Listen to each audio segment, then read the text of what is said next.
చాలా పురాణాలు ఉన్నాయి, వేదాలు ఉన్నాయి, శాస్త్రాలు ఉన్నాయి, ఇంకా రకరకాల గ్రంథాలు ఉన్నాయి. ఏవేవో రకరకాల మార్గాలను ఇవి ఉపదేశిస్తున్నాయి, ధర్మ మార్గాలని. కొందరికి కొన్ని నచ్చుతున్నాయి. పరిమిత జ్ఞానంతో ఉన్నవారు కొన్నింటిని తప్పుపడుతున్నారు. అందరికీ ఆమోదయోగ్యమైన మార్గం ఏదైనా ఒకటి సూచిస్తారా?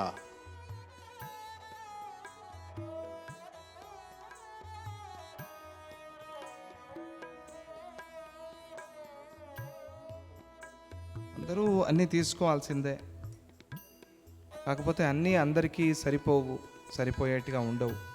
లోకో భిన్న రుచి. అందువల్ల అందరికీ ఉపయోగకరమైనది ఏదైనా చెప్తారా అంటే మహాభారతంలోనే చెప్పారు, అహింసా మార్గంలో ఉండండి, ఎవరిని హింసించద్దు, శాంత మార్గంలో ఉండండి. చాలా ప్రధానమైన ఒక శ్లోకం ఉంది, ఆ శ్లోకం గుర్తొస్తోంది, అందరూ గుర్తుపెట్టుకోవాల్సింది. అంటే ఇది జాతి మత కుల వివక్ష లింగ వివక్ష లేకుండా చెప్పిన మాట. అష్టావక్ర గీతలో ఇది మనం పోయినసారి కూడా గుర్తు చేసుకున్నాము. నాయనా, నువ్వు ముక్తిని గనక కోరుతూ ఉంటే, అందరికీ అదే కదా కావాల్సింది, ఏదైనా మనం అనుసరిస్తున్నాము అంటే ముక్తి కోసమే. ఏ ధర్మాన్ని పట్టుకున్నా కూడా ముక్తి కోసమే, ఆ పరబ్రహ్మలో ఐక్యం అవ్వాలి అని. తర్వాత ఈ ఫలాలు ఇవన్నీ లౌకికంగా అందరూ ప్రార్థన చేసేవే, అందరికీ ఉండేవే. అవన్నీ కూడా అది కర్మానుగుణంగా కొన్నిసార్లు సిద్ధిస్తుంది, కొన్నిసార్లు సిద్ధించకపోవచ్చు. కానీ ధర్మం అనేది ఎందుకు, ధర్మాచరణ ఎందుకు అంటే ముక్తి కోసం. ముక్తి మిచ్చసి చేత్తాత, నాయనా నీకు ముక్తి గనక ఇష్టం ఉంటే, మోక్షం కావాలి అని నీ మనస్సులో కోరిక ఉంటే, విషయాన్ విషవత్యజ, విషయాల్ని విషం అనుకుని విడిచిపెట్టు. మరి ఏది పట్టుకోవాలి, ఏది విడిచిపెట్టాలో చెప్పారు. అడిగారు కదా, ఏది పట్టుకోవాలి అందరికీ ఆమోదయోగ్యమైనది ఏది అని. అంటే అందరూ ఇష్టపడాలి ప్రపంచంలో అటువంటిది ఏది అని అక్కడ చెప్పారు. ఏం చెప్పారు అంటే క్షమార్జవ దయా శౌచ సత్యం పీయూషవద్భజ. క్షమ అంటే ఏమిటి? ఓర్పు, సహనం. ఆ సహనం అనేది మనలో కావాలి. ఆర్జవం అంటే రుజుస్వభావం.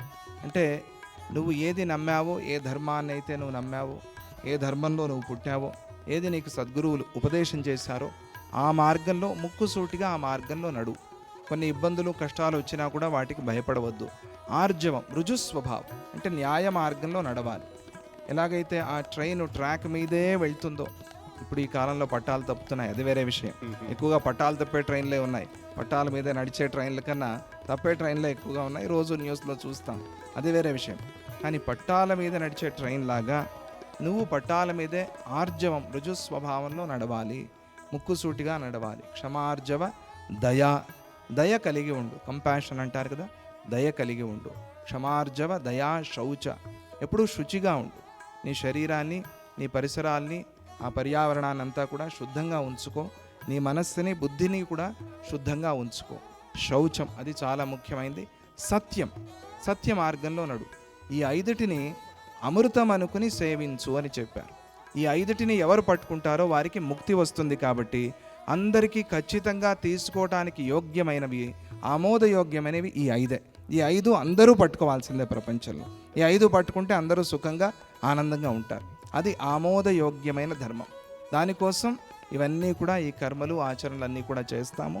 అది చాలా ప్రధానమైనది. ఈ ఐదిట్లో ఏ ఒక్కటి సిద్ధించినా కూడా మనకి మిగతా 4 సిద్ధించినట్టే. జై గురుదత్త.